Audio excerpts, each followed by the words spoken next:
Hello, welcome to a deeper look unpacking the K-12 Arts Education Visual Arts Objective webinar. Today we are looking at the Create strand. This webinar takes two webinars that were previously offered in looking at the objectives of CR1 and CR2, and it's combined them together so that you can watch them and earn your CEU credits asynchronously. This is where you'll find the Visual Arts Unpacking the Create Objectives webinar reflection. You're going to need to make a copy of this, or it will force you to make a copy, and then to complete this reflection as the webinar progresses. And then make sure that you are submitting this file as an attachment when you complete the survey at the end of the webinar. And this is what it's going to look like. It's actually 3 pages long, but these are the first 2 pages. And so you will just create your responses in the white spaces on the right-hand column, and there's links for you to help you access the things that we're talking about, and then an optimistic closures for both the CR1 section of the video and then the CR2 section of the video. We go. Okay, today we are unpacking the K-12 Visual Arts Education Objectives for the Create strand. This is CR1. Today is Thursday, September 18th. I again am Dr. Laura Stotterman. I am your dance and visual arts consultant with the North Carolina Department of Public Instruction. My coworker is Brandon Rader, who oversees music and theater music and theater. And we are joined by and supervised by Dr. Lori Major Carlin, who was a former theater teacher. The purpose of today is to assist you in implementing the CR1 objectives of the 2024 Arts Education Standard Course of Study in Visual Arts. Remember that these standards are to be referred to as the 2024 standards or the new standards. We do not use the word essential standards anymore. Those referred to our older standards from 2010. The intended outcomes is that it's for you to know this first standard and the two objective through lines for visual arts that are specific to this Create strand. For us to identify the support resources that are available to you now for unpacking the visual arts standard course of study. And most importantly, to get you into those breakout rooms so that you have an opportunity to exchange lesson ideas and make connections. As a reminder, I saw Holly had put down that she includes this in her professional development plan, and that's wonderful. And yes, we want to make sure that you are aware that when you have those summative evaluations with your administration, that you are talking about the fact that you participate in things like this, because this is directly related to Standard 3, in which you know the content that you teach. You are aligning your instruction with the North Carolina Standard Course of Study. You understand the interconnectedness, and you are making instruction relevant to your students. Here is our agenda. This stays the same format. We will take a deeper look at the CR1 standard and objectives. We're going to talk briefly today in a little bit of a different format than I've done in the past webinars with you, but we will look at backward design and the unpacking documents. I'll show you those additional resources, and then that is when you'll go into the breakout rooms for your standards to lessons discussions, and then I'll close out with you with your CEU survey and other information. So here we go, CR1, our Create strand. If you remember, there are 4 artistic processes. Last 2 webinars were on Connect. We are now in the Create artistic process. So what is Create? Well, Create is when we are having our students create and adapt new artistic ideas and work individually or collaboratively. So we want to make sure that we have opportunities for students to engage in that collaborative process with other peers, right? So our CR1 standard is that we want students to create original visual arts ideas and 2D and 3D artworks, including drawing, painting, printmaking, fibers, sculpture, ceramics, and digital media, using tools safely and appropriately, independently or collaboratively. Now I want to unpack this standard with you for a moment, right? Because what's really important is that we made sure, yes, these can all be found online in our AE Hub. I'll take you there in a moment of this presentation. But I want to make sure that you understand that this language from the standard is so important because the writing team felt that it was necessary to put all of these different media in here because this is your advocacy to say to your administration, right? I am supposed to be teaching these objectives using all of these forms of art making, and therefore I need to be financially supported, right, in order to buy these materials. So we don't just want students using, a pencil or paint and canvas. We want them to be able to have clay, right, and digital media. And so the standard is to be threaded first, right? We see the standard and then we come into the objectives. And also using tools safely and appropriately, that is going to be in every single objective for every grade level. We didn't repeat it in the objective because it's here in the standard. So you should always be talking about how students are going to be using their tools safely and appropriately within every project that they're doing. And then independently or collaboratively, again, that is for you to decide whether students are going to be working on their own or with a partner or with small group collaborative efforts. So, what are our two through lines? So, this standard dissects into these through lines. And if you remember from the previous webinars, the through lines are new. This means that we are taking this thematic idea and we're developing it from kindergarten all the way through advanced. And so we see this scaffolding of skills and knowledge that's going to happen under this big idea. And so we take this standard and we dissect it. The first through line is that we are having students improvise or experiment with original works of art. I'm experimenting with the tools. I'm experimenting with my ideas. I'm improvising with these different techniques and seeing what I'm capable of or what can be done, right? And then I'm going to go into CR 1.2, and that's when I'm going to actually make planned artwork. I have an idea in mind. I know which media I'm going to use. I have my points of inspiration, my source material, and now I'm ready to go because I've already gone through that ideation phase in CR 1.1. So of these two through lines, each through line has an essential question, right? And so CR 1.1, this improvisation, experimentation, ideation stage, right? We want to ask our students like, well, how does exploration, experimentation, and improvisation and investigation happen in art making? How do we start here, right, with this ideation phase?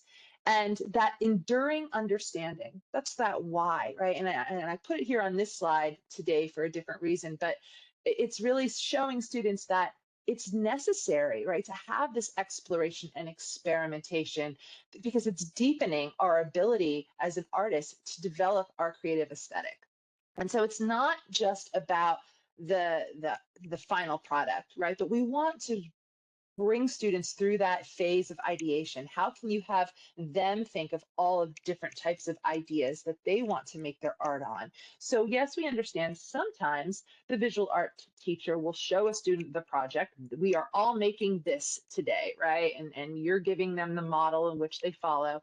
But we really want to stress with our 2024 standards that you're finding ways to tap into their ideas, making their art making experiences personally relevant to who they are, their artistic voices, and what they want to say.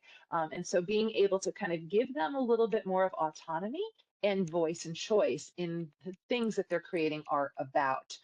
So then we have our CR 1.2, and this is our essential question. Well, how are original works created and documented, right? How am I going to actually talk about and put down in final form my ideas, right? That I've kind of come from CR 1.1 having developed. Now I'm going to do something with them.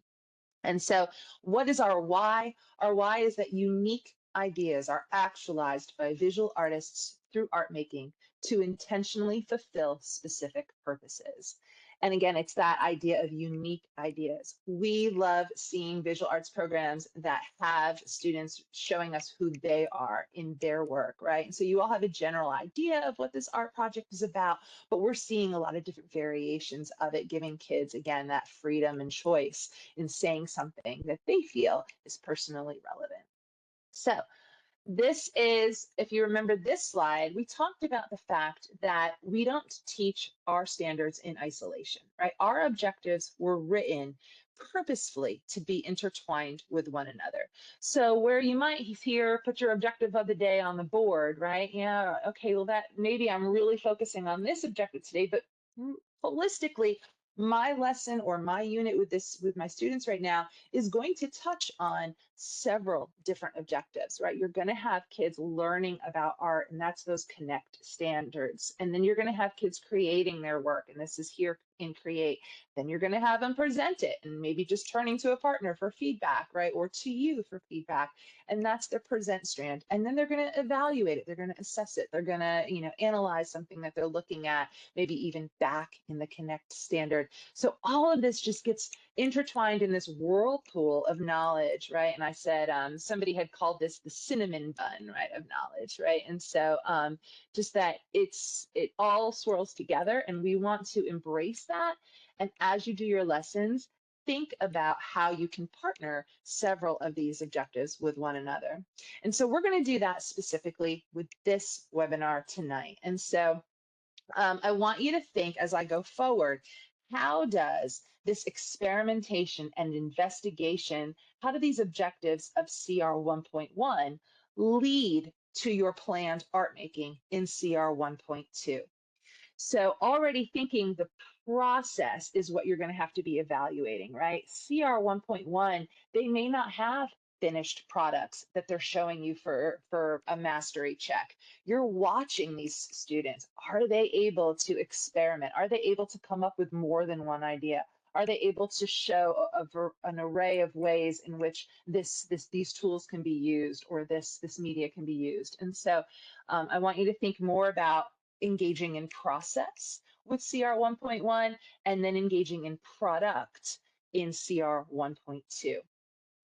So I've laid it out for you differently because I want you to see them side by side. And so whereas in my past two webinars, I did one objective through line at a time, today I'm going to show you them like this. And so here we see our kindergarten through second grade objectives. And now I'm not going to read from both sides of the screen, but I hope that you're taking time to do it.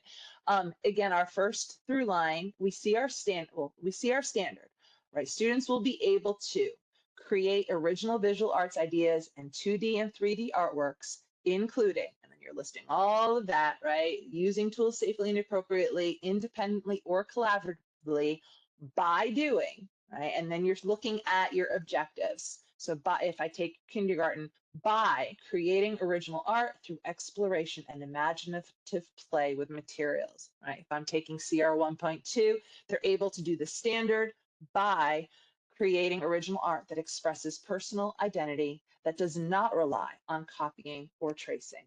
So how can, if we just take first grade or kindergarten, for example, right, how could they maybe be thinking about creating that original art by exploring and having that imaginative play with materials, and then use that exploration and imaginative play in making art that expresses something about their personal identity, right? That's not about copying, not about tracing. So seeing these paired things. Remember that the verb is very important. The bolded verb that you're seeing in our unpacking documents means that that is what the students must do. So we have to see them create, we have to see them experiment. And then we remember the conjunction. If you're seeing the and, so let's go to second grade CR 1.2. Create original art that expresses ideas about people, neighborhoods, communities, and something got cut off there. And I drew that, and shame on me. Imaginary sources of inspiration may be what it says. And if that's the case, when you're seeing the and, right, it's both. You have to do all of it at some point. Now, whether you're doing it all in one project, or maybe you have students create art about people early in the year, then maybe they're moving and creating something about their neighborhood and their communities, right? And then imaginary source ideas. So again, I'll have to get that exact wording for you. I deeply apologize if that did not copyright. But basically, again, let's go up. Well, most of them, here, let's do first grade, CR 1.1. Experiment with materials to make unique combinations of ideas, themes, or events. So if you see an or, you get to pick, right? Do you want your students doing ideas, themes, right? Or do you want them making something about events? And so you don't have to do all of them in to master that project. Okay, so that is our kindergarten through second grade. Here comes our third grade through fifth grade. And so here we see that they're, again, still using these imaginative and expressive processes, right, in order to develop this work. And then they're going to create original work from realistic sources of inspiration. They're going to develop their ideas and expressive ideas using North Carolina, right? Fourth grade standards are still heavily centered on North Carolina art, right? North Carolina history and culture. Right? And then they're going to create original abstract art that expresses ideas. Well, could those ideas be about North Carolina? Sure, they could. We didn't tell you they had to be, but if they were, right, then you've just done a wonderful pairing of CR 1.1 and CR 1.2. And then you've even probably tied it back to your CN Connect standards where we're learning about art in North Carolina, right? And so you're seeing again here how one can feed into the other. Okay. In sixth grade, so 6 through 8, right? Still sort of the same thing. We're just scaffolding, being able to use materials in traditional and non-traditional ways, right? Creating original imagery as a means of self-expression to communicate ideas and feelings. Right, going all the way to 8th grade, we're experimenting with techniques and processes to plan and create art. And then we are creating original art that conveys one or more ideas or feelings. So again, you get to pick. Do you want the students to create art based on ideas or based on feelings? And or the kids can create, and right, and they can select themselves what their artwork is going to be about. Okay, so give you a second. This is again 6 through 8. Now we go into our high school. Remember that our AC, so this is beginner, intermediate, AC is for accomplished, which replaces the former term of proficient. So this is your inherently honors level, begins with your AC level, and then of course your advanced. And so here again, we're still seeing this experimentation, a generation of innovative solutions, right? We're bringing in applied design, and we're looking at still creating content based on personal experiences and observations, or creating original art with a clear personal style, right? So finally, we're getting into those honors levels.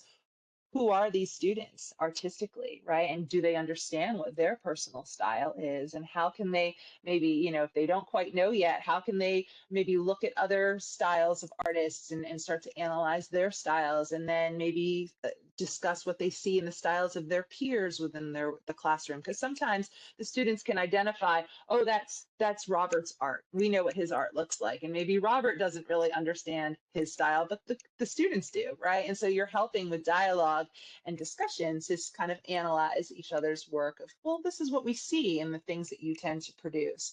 And so who are they? And what is their voice all about, right? And then understanding how we explore a concept within a body of art. So we want to start making more pieces and really seeing that work develop. Okay. So again, these are your through lines, how one, we're experimenting, we're ideating, and then we're going to lead that into making of an original project. Are repetitive. This is the same, but we're going to do it again a little bit differently today. And so I am going to talk to you first just about backward design, if this is your first time with us, and understanding what these unpacking documents are. So the standards were written by individuals in the field. They were written by visual artists who taught everything from kindergarten through advanced throughout the state of North Carolina. They were developed under our guidance at DPI, but we did not write these standards, right? So we just simply facilitated their conversations and led them to their outcomes. But we did help them we did lead them to follow backward design, in which we are seeing that the standards are the end goal, right? They are what we want our students to be able to know and do. So you don't have to come up with anything extra. They're written there for you, okay?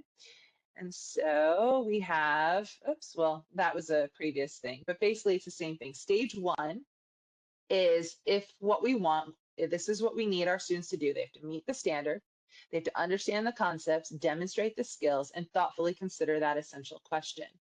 And so if that's what our end goal is, then we need the evidence to be able to know that we are designing lessons that can produce the outcomes of success, right, in mastering of these objectives. And so this is, what do kids need to know and what do they need to be able to do in order to show mastery of the objective?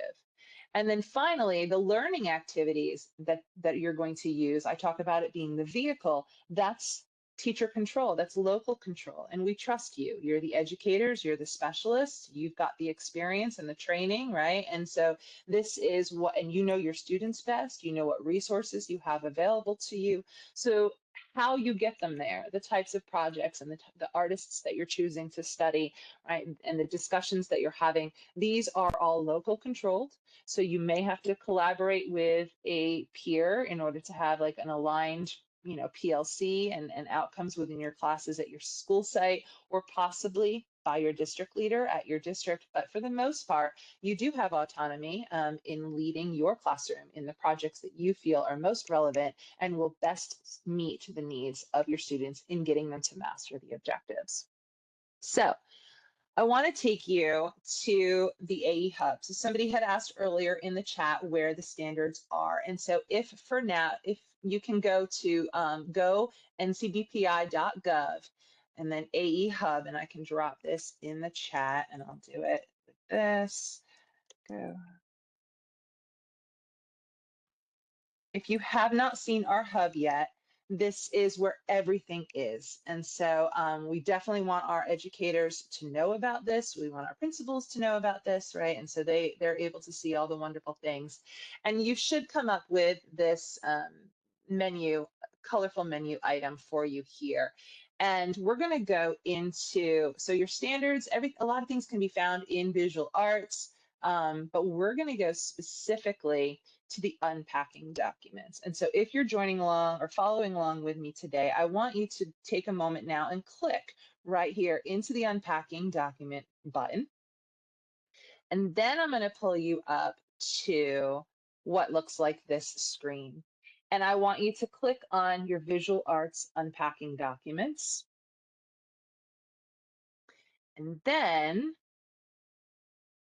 you're going to select one of the grade levels you teach and click on either this is kindergarten, for example, click on either your CR 1.1 or your CR 1.2 so that you can pull those documents up with me. And as I go through what the content is, I would love for you to actually be looking at something that is more relevant, because I'm using just more of a general one from PR. I think it is in the upcoming things, okay?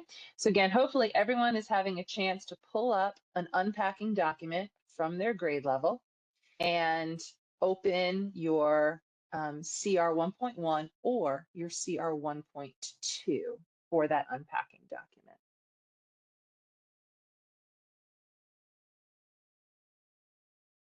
Okay.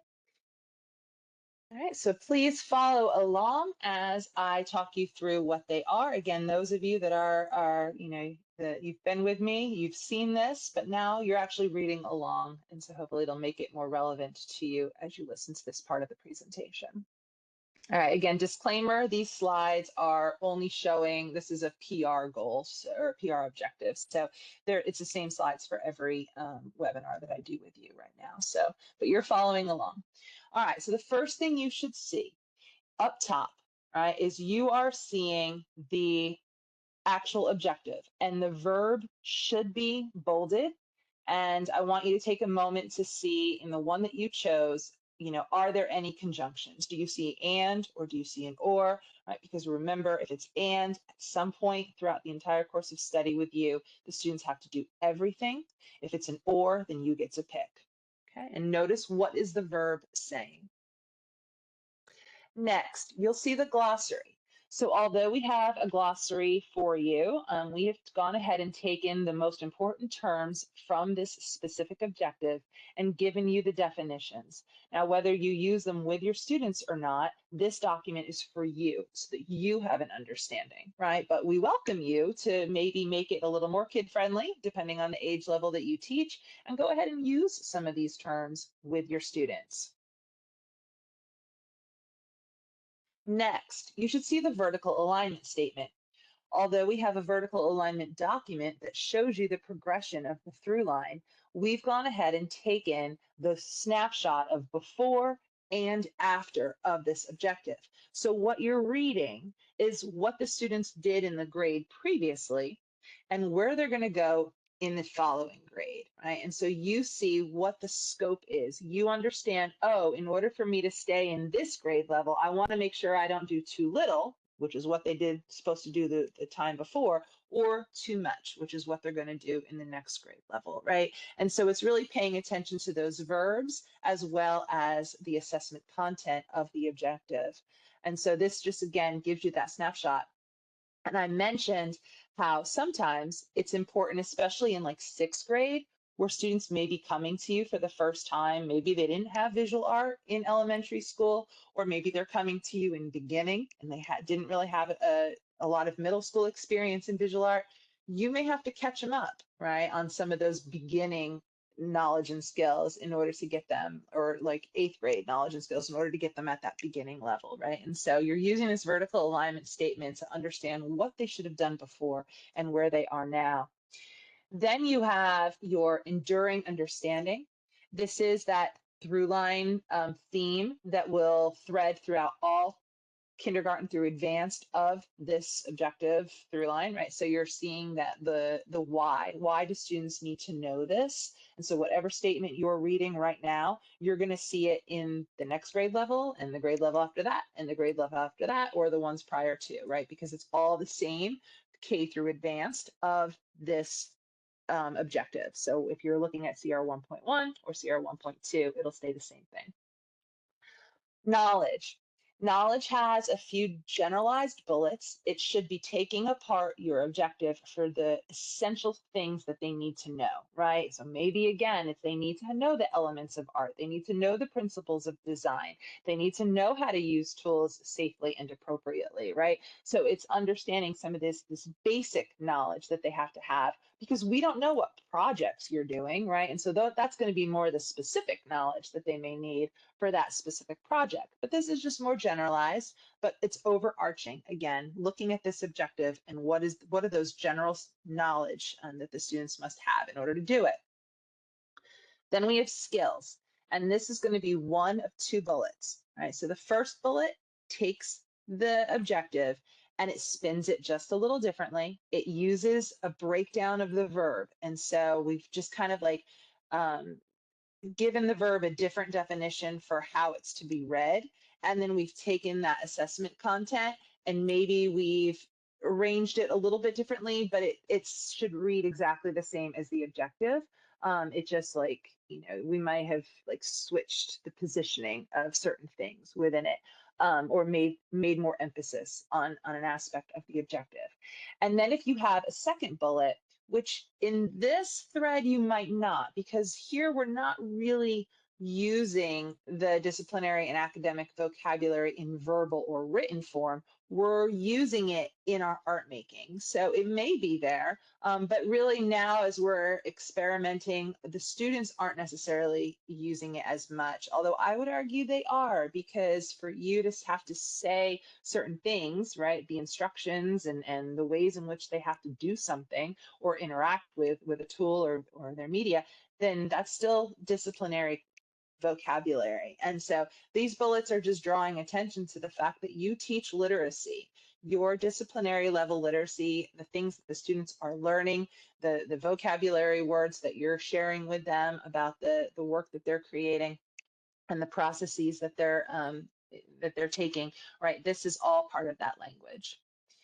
Then you have your evidence of mastery. This is a common statement that does not change. It looks the same in every single document for every single objective in every single grade level. And that is just a reminder that in order for students to show or in order for students to like progress to the next level, or especially in like high school level, but also just at the end of a course, we want students to be able to show mastery of all of these objectives. And so mastery is not a graded assessment as far as an A plus, right? It is just a check. Can they do the thing? And so kind of then you'll go and do your final assessment as to how well they did the thing. But you're paying attention to the verb, you're paying attention to the skills, you're paying attention to that knowledge, right? And making sure that they are doing what is in that objective. So if it's saying to describe, the students are describing. If it's saying to experiment, the students are experimenting. If it's create, obviously they're creating something. Next, the key insights. The key insights should include, if you have conjunctions, it's drawing attention to the fact that this objective has an and or an or, and so you either do or do not have a choice as to how much or how the students are doing it.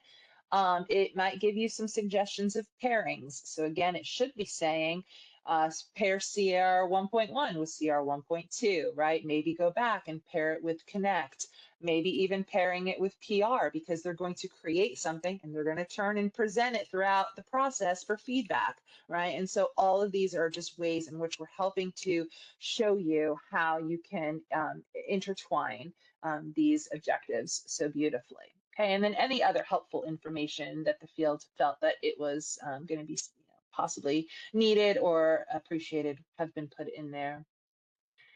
Now you have your teacher actions. And so the teacher actions, again, these are locally controlled. This is not something that we regulate and not something that we demand, right? But we wanted to give some general ideas. And so we took this template, if you will, of like prepare, demonstrate, provide, guide, monitor, and assess.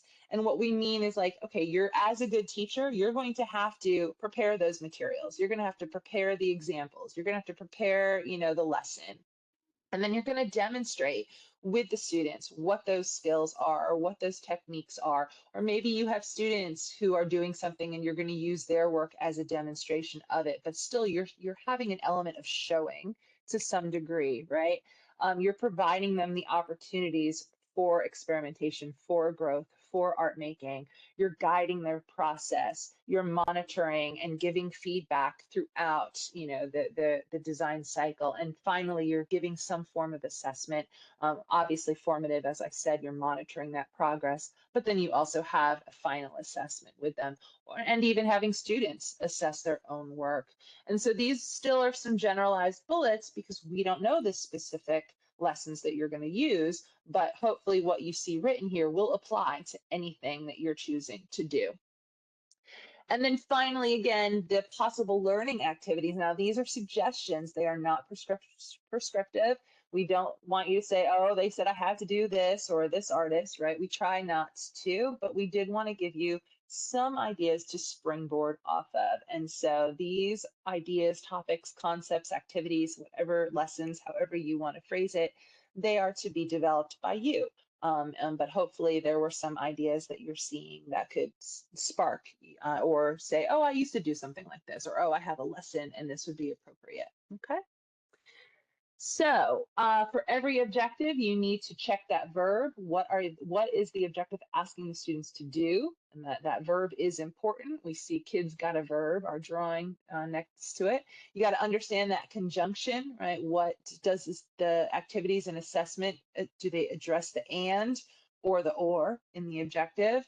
Staying within that scope, not getting too far or too behind for what the objective is asking. And then is there that assessment? And so for every objective, make sure you have that checklist in your lesson planning. Closing information, optimistic closure. Would love for you to just take a minute and throw a sentence in the chat, pick a diamond, maybe again, a gem of wisdom that's been gathered from today, either from the early part of the presentation or from the people that you were talking with, something from the heart. How do you feel after today's presentation or the discussion? A spade, what new idea did you dig up today from your conversations? Or a clover, what ideas, thoughts, or points of view grew for you? And again, just an opportunity for you to put that in the chat. Would love. These are also some great little optimistic closures for you to do with your own students, right? As you give them ideas and ways in which you can kind of hear from them. So I would love just to, again, to see and for you to share those with one another as I keep going. This is our, what number is this now? This is our fourth webinar, and we are unpacking the CR2 objectives. I am Dr. Laura Stotterman. I am your dance and visual arts consultant at DPI. My colleague Brandon Roeder oversees the music and theater disciplines, and then we are joined and overseen by Dr. Lori Major-Carlin, who was a former theater teacher. And so the three of us are your DPI Arts Ed team, always accessible for questions and support. The purpose today is to assist in preparing you to implement the CR2 objectives of the 2024 Arts Education Standard Course of Study in Visual Arts. Remember that these standards are referred to as the 2024 standards because that is the year that they were adopted. They are no longer using the term essential standards. That was used for the 2010 standards. And so we just now call these the SCOS or the 2024 Arts Education Standards. Our intended outcomes today is that you will have a knowledge of the second standard and the two objective through lines for the CREATE strand. As always, I'll identify the support resources for unpacking your visual arts standard course of study, and most importantly, get you into those breakout rooms where you can exchange lesson ideas and make connections with one another.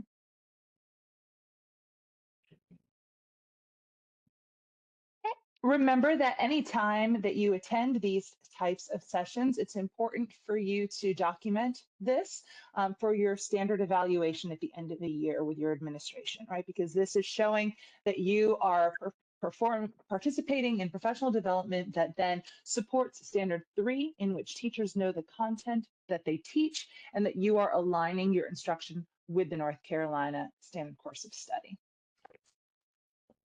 This is our agenda. It is the same every time that you join me. We take a look first at whatever our focus standard is. So today, again, it's the CR2 standard and objectives. Then we'll briefly talk about using backward design and have you examine an unpacking document for this objective. And then I'll show you those additional resources, get you into those breakouts for your standard to lesson conversations, and then close out with you at the end. So let's dive in. CR2, create the second standard and its two objectives. We have the same strand. Remember that there are a total of 4 artistic processes, right? We did connect in the past webinars, and now this is I'm going to mute somebody, I think. Unmute you. Yes, okay. And this is now create, in which we are creating and adapting new and artistic ideas and work individually or collaboratively. The CR2 standard is all about adaptation, right? And so how are our students adapting original visual arts ideas and works and those of peers and other artists independently and collaboratively? With our 2 through lines, remember that a through line means that we are now taking and building knowledge from kindergarten all the way through the advanced level. And so they all the objectives of these CR 2.1 and CR 2.2 all have the same idea or general topic, right? And so with CR 2.1, we are looking at having students arrange, adapt, or derive from other artistic ideas in their art making. In CR 2.2, now we're going to talk about how these works are protected, shared, and used fairly by audiences and other artists. When we first started writing the standards, these CR 2.2 actually was falling under the connect strand.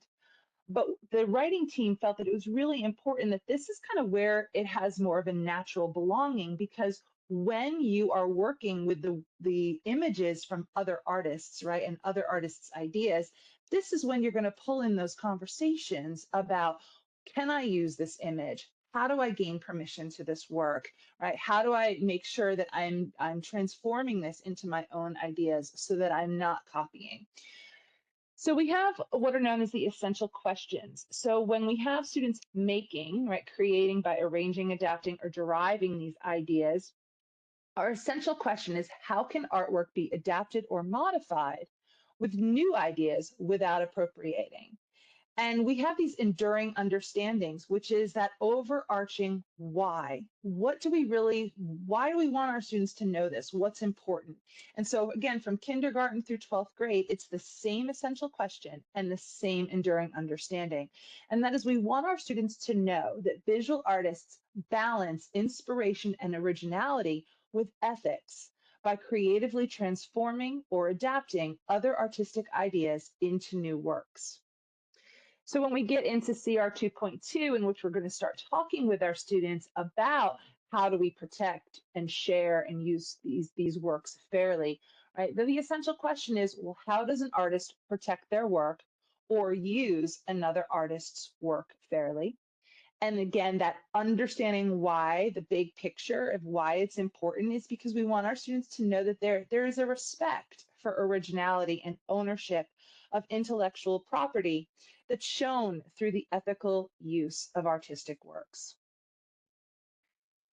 So remember that we have also talked about this cinnamon bun of knowledge, right? That was taken from a regional training. Somebody had shared that little tidbit with us of what we could call it. But we really presented this as we interweave so many of our objectives when we teach, right? We are always having students make these connections.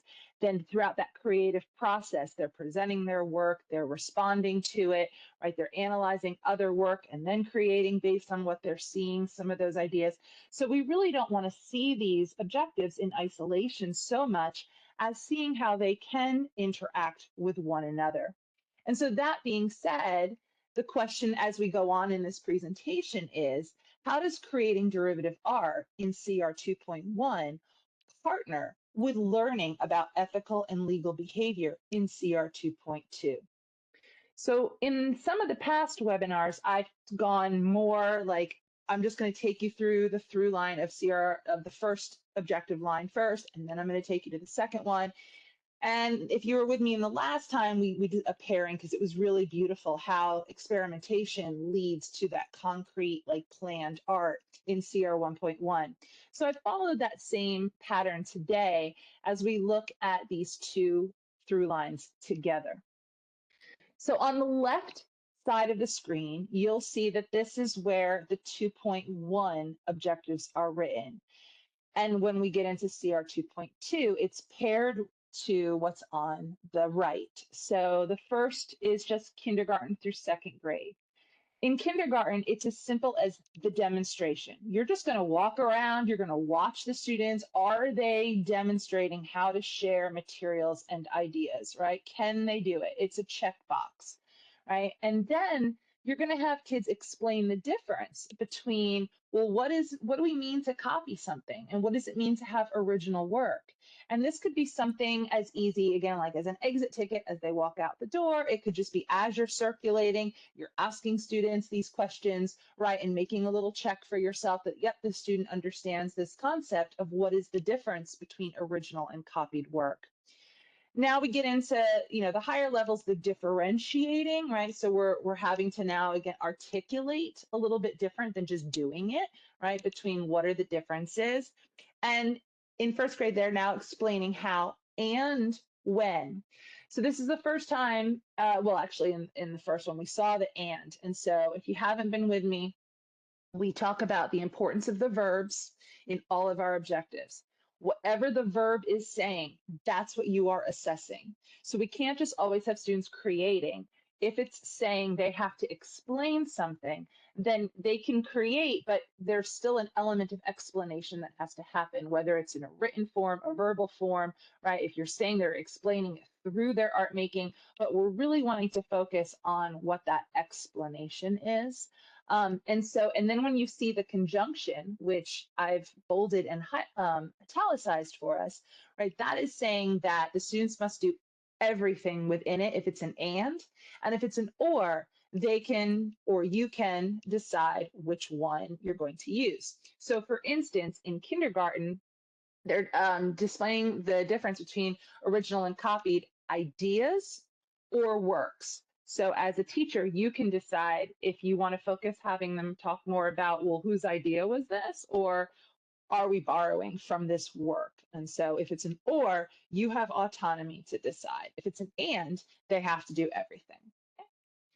All right, so this is again with I don't read, if you're again joining me for the first time, I don't read every single one. I do try to leave it on the screen for you, and then you will all have access to this slide deck at the end of this presentation tonight. And of course, I'll show you where all of these are living in the support documents as well.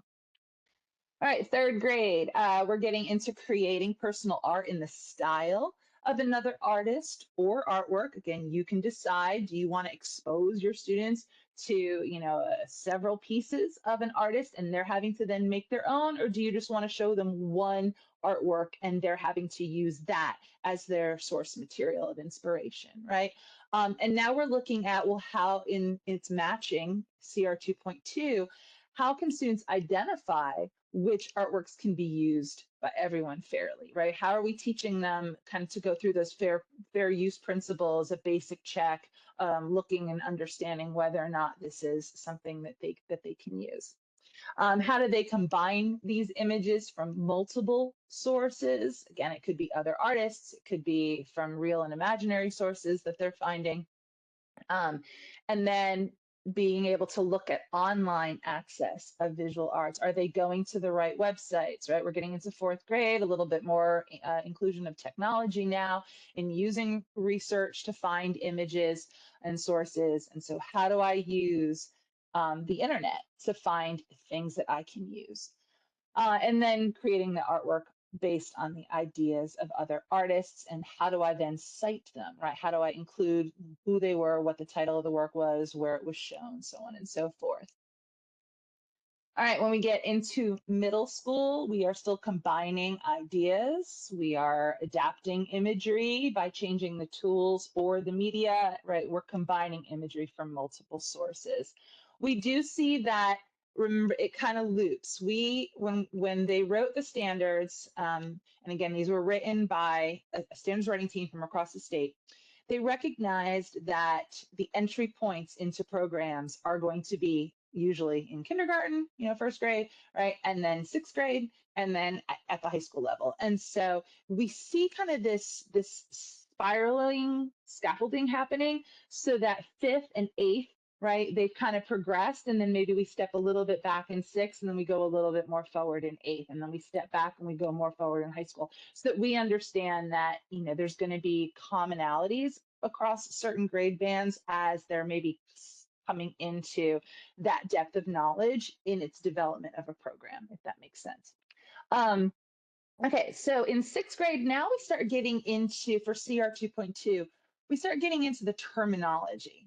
We really haven't had to do that yet. We are not bogging kids down with the definitions, right? We're just kind of saying, is this fair? Can you use this? Does this belong to you? Is this somebody else's? Right. But now we're starting to introduce the actual concepts and language of these terms, right? And so they're having to know this vocabulary before they can even then describe it. But seeing how does fair use, copyright, public domain, open source, and Creative Commons, right? How does it impact artists in their ability to create work and be protected of that work, right? But also in creating the derivative art. And again, you can have a discussion of either one. Now in seventh grade, we get into legal and ethical issues.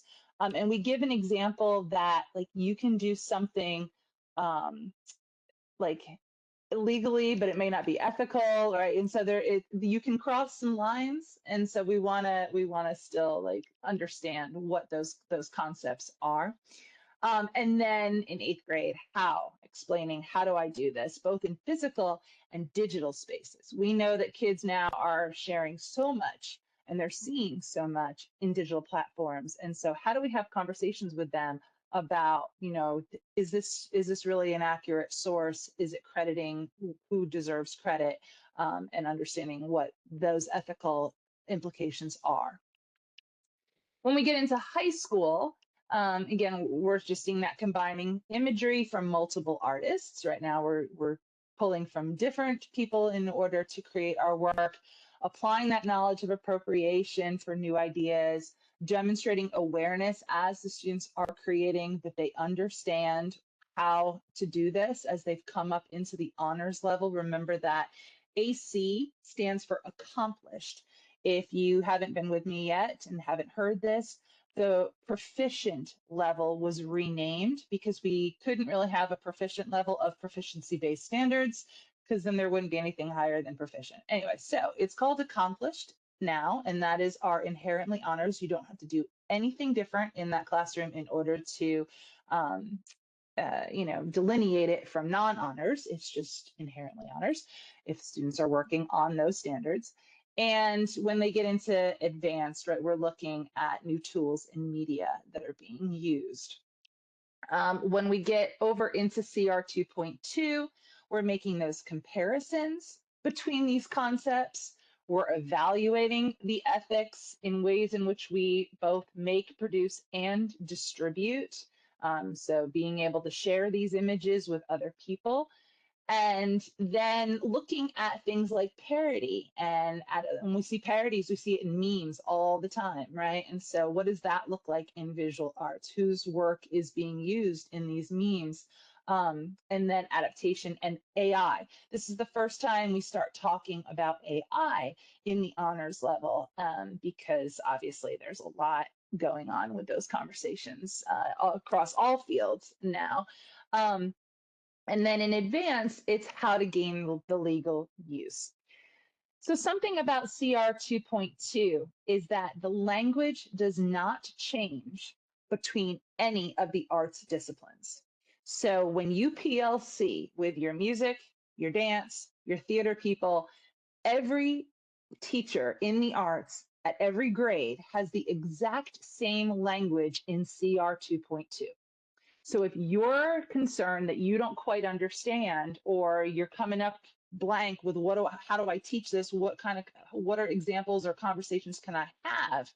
Know that as a group, again, if you're in elementary, you've got your music folks for sure.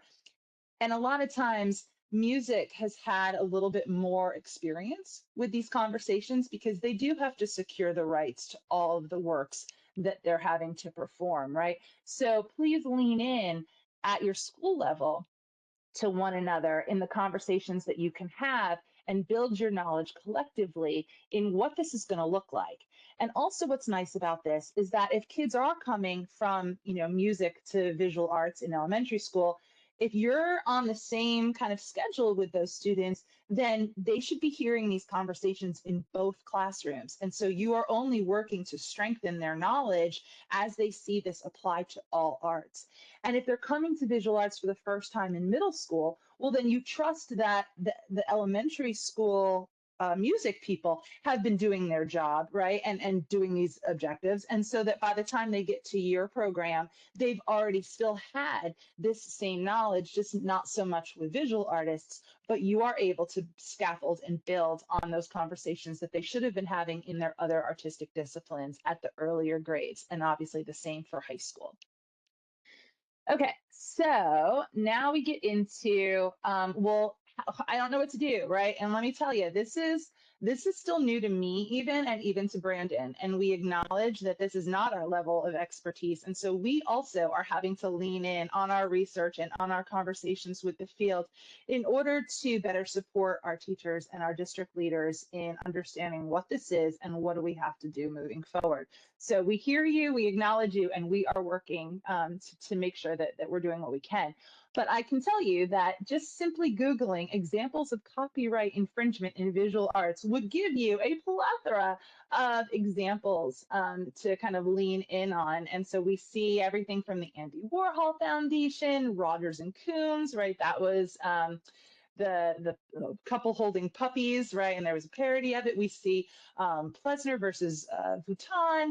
And then I know there was even one, and I don't think that's it, but the bigger one is with the Barack Obama Hope image, right? And the AP press and Associated Press, and the ways in which that image was used. And so just especially as students get older, you can really lean in on history and current events for students to have discussions.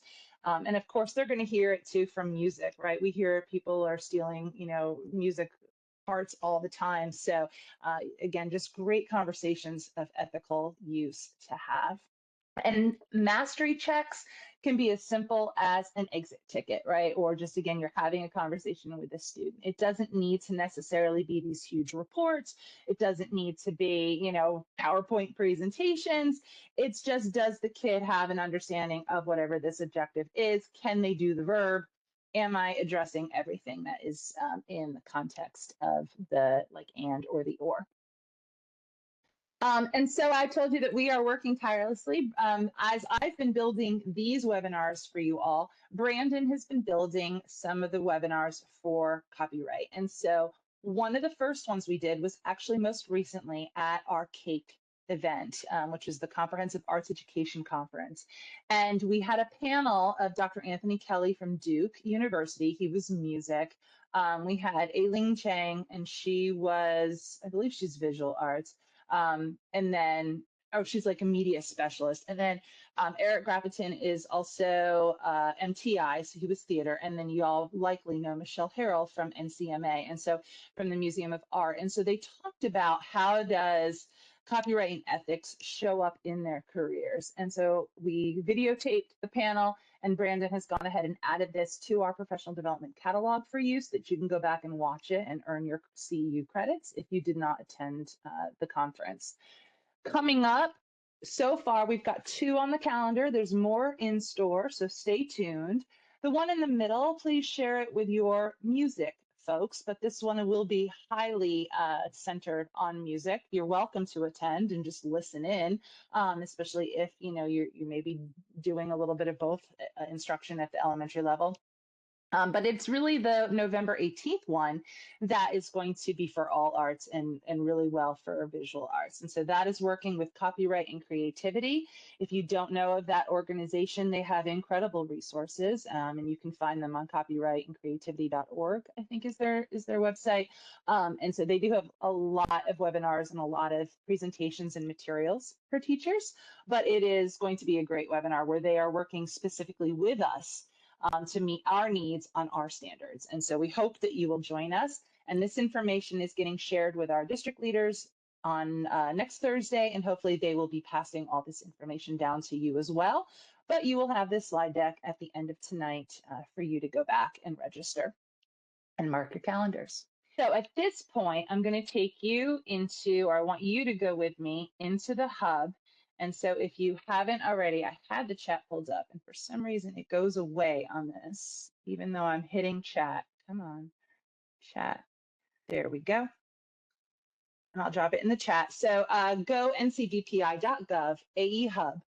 I would like for you to go there with me now, please. If you have not seen this, you're going to get this beautiful cartooned menu, if you will, and we're going to go into the Unpacking Documents button. And so on your other tab, please go ahead and join me pulling up the go ncdpi.gov/AE Hub. I put it in the chat, and click on your Unpacking Documents.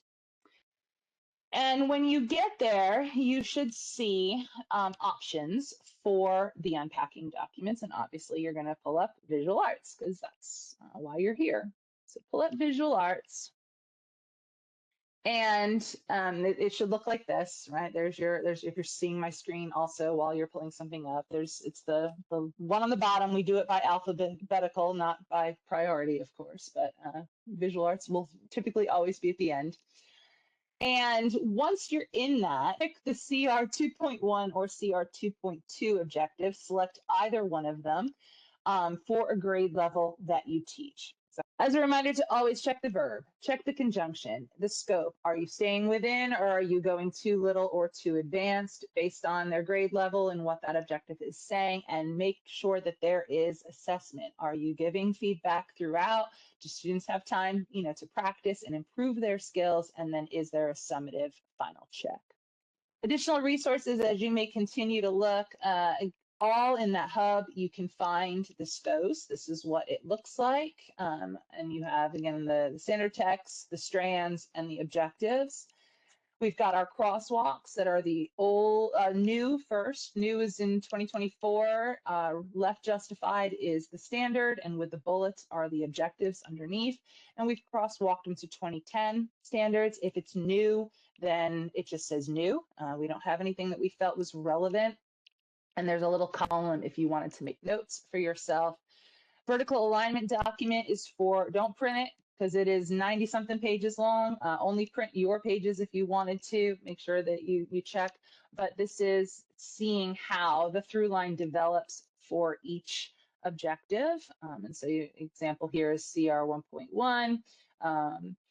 I've created these, I call them beautiful because I think they are. I created these condensed drill down documents by grade band. I put the QR code up there. They are in that Unpacking document hub.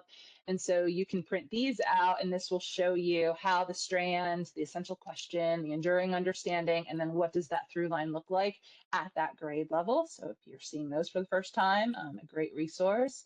The horizontal alignment shows you how does your language of each objective align with the other disciplines. And so in second grade, I always say when I present on this slide, you can see that there's no highlighted text. That means that every arts discipline is doing the exact same language in their CN 1.1 for second grade in this screenshot, right? That's what it looked like. You have all the terms in the Unpacking documents. The glossaries are there for you.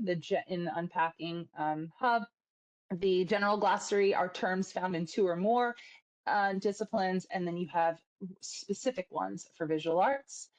Our PD catalog has over 50 hours of free professional development courses that you can take at any time for your CEU certificates. So if you need things, including literacy, you want to lean in on that.